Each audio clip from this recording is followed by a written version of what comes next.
A good question.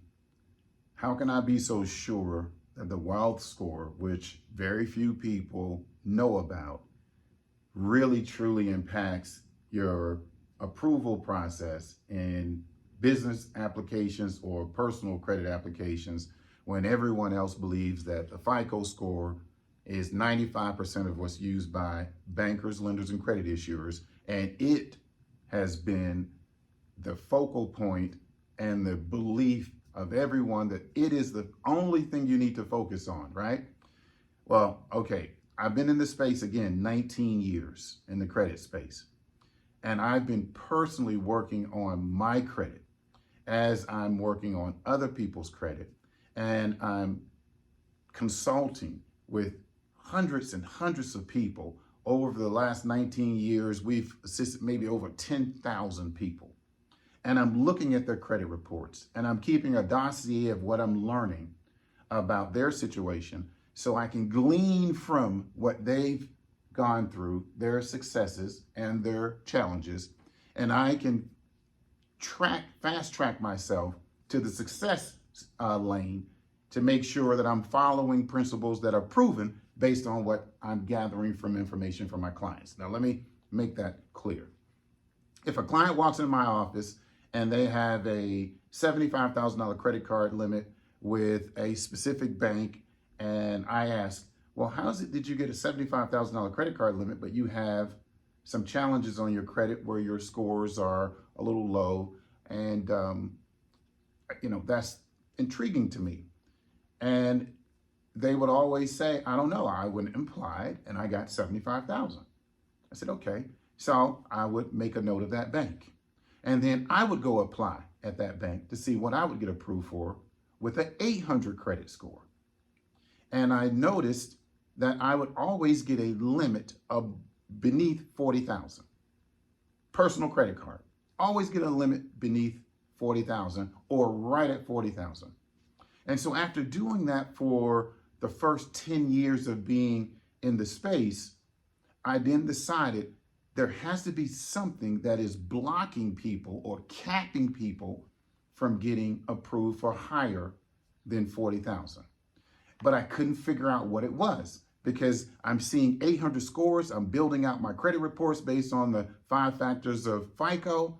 And I'm thinking I know it all. I've been in the business 10 years at that time. But then after researching bank after bank that was giving certain people higher limits, and I applied and I always got right at 40,000, I decided that there had to be something else. There had to be something else working in the background. And that's when I discovered, by requesting all the affiliates and subsidiaries of the bankers and lenders that were listed on my clients' declination letters. You remember we talked about the declination letter says our decision was based not in whole, but in part on information obtained from Equifax, Experian, and TransUnion, and information obtained from our affiliates and subsidiaries. That's on every declination letter, right? So after sending letters to all those data furnishers of bankers and lenders that issued those declination letters, I sent a legal demand letter to all of those banks asking who are your affiliates and subsidiaries, and getting back the names of these companies, these private organizations that I call data bureaus. I compiled a list of 153 of these data bureaus because that's how many companies I got back, names of companies I got back from those bankers. And so I created that list and I call that service the credit Prepair method, because these are the private organizations that you need to request and suppress and maybe at some time contest information on them, on those reports. And so then that's where I discovered a new score, or a fourth score, called the wealth score. And the metrics of the wealth score were 3 metrics, not 5 metrics like the metrics of the FICO score. And that's when I also discovered that the 3 metrics of the wealth score were the acronym of the word law, L-A-W. You have to have land to get a wealth score. A landlord, not just domicile land or residential land, but you have to have land, acres of land, and be a landlord. And then A, the second word A second letter of the word law is you must own aircraft, okay?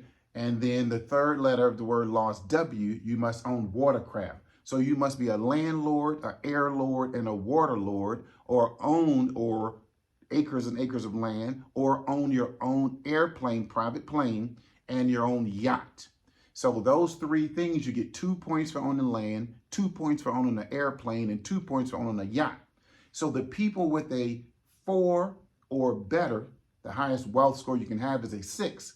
The people with a 4 or better could crack the code or crack the ceiling of getting higher than a $40,000 personal credit card limit and higher than a $50,000 EIN business uncollateralized loan or line of credit limit.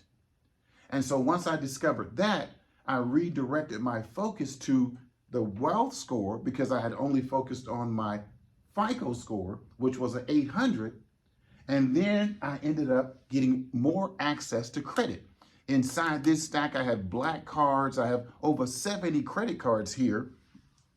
And once I cracked that code, I was then also able to get more credit limits, okay? And so this is what we need to focus on now, not just the FICO score. The credit game has changed. It's not only about the 5 factors of the FICO score, all right? It's also about the 3 factors of the wealth score.